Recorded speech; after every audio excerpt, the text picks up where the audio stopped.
बिस्मिल्लाहिर्रहमानिर्रहीम सही मुस्लिम शरीफ की हदीस है। नबी करीम सल्लल्लाहु ताला अलैहि वसल्लम ने इरशाद फरमाया, इज़ा समिअतुमुल मुअज़्ज़िना फ़क़ूलू मिस्ला मा यक़ूल। फरमाया जब तुम मुअज़्ज़िन को सुनो जो वो अज़ान के अल्फाज कह रहा है, फ़क़ूलू मिस्ला मा यक़ूल, जो वो कह रहा है तुम भी उसकी मिसल कहो। सुम्मा सल्लु अलैया, फिर फरमाया कि मुझ पर दुरूद पढ़ो। फरमाया कि फ़इन्नहु मन सल्ला अलैया सलातन सल्लल्लाहु अलैहि बिहा अशरा। फरमाया जिसने मुझ पर अज़ान सुनने के बाद दुरूद पाक पढ़ा तो बेशक जिसने मुझ पर दुरूद पढ़ा अल्लाह ताला उस पर 10 रहमतें नाजिल फरमाता है। अब अज़ान के बाद दुरूद पाक पढ़ा, दुरूद पाक के बाद फरमाया कि वसीले वाली दुआ करो। सुम्मा सल्लल्लाह ली अल वसीलता, फरमाया फिर मेरे लिए वसीले की दुआ करो।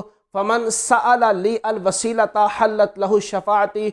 नबी करीम सल्लल्लाहु अलैहि वसल्लम ने फरमाया कि जिसने मेरे लिए वसीले की दुआ की तो अल्लाह रब्बुल इज़्ज़त उसके लिए मेरी शफाअत को हलाल फरमा देता है, उसे क़यामत वाले दिन मेरी शफाअत नसीब होगी। सुबहान अल्लाह, कितनी प्यारी फजीलत है कि अगर हम अज़ान सुनते हैं, अज़ान का जवाब देते हैं और फिर उसके बाद प्यारे आका अलैहिस्सलाम पर दुरूद पढ़ते हैं और दुरूद पाक के बाद जो दुआ पढ़ी जाती है, अल्लाहुम्मा रब्बा हादिही दावती ताम्मा वस्सलातिल क़ाइमा, ये दुआ जब पढ़ी जाती है और इस दुआ के पढ़ने से क्या होता है कि नबी पाक अलैहिस्सलाम ने जो इरशाद फरमाया कि उससे मेरी शफाअत नसीब होगी, तो यकीनन ये बहुत बड़ी सादत की बात है।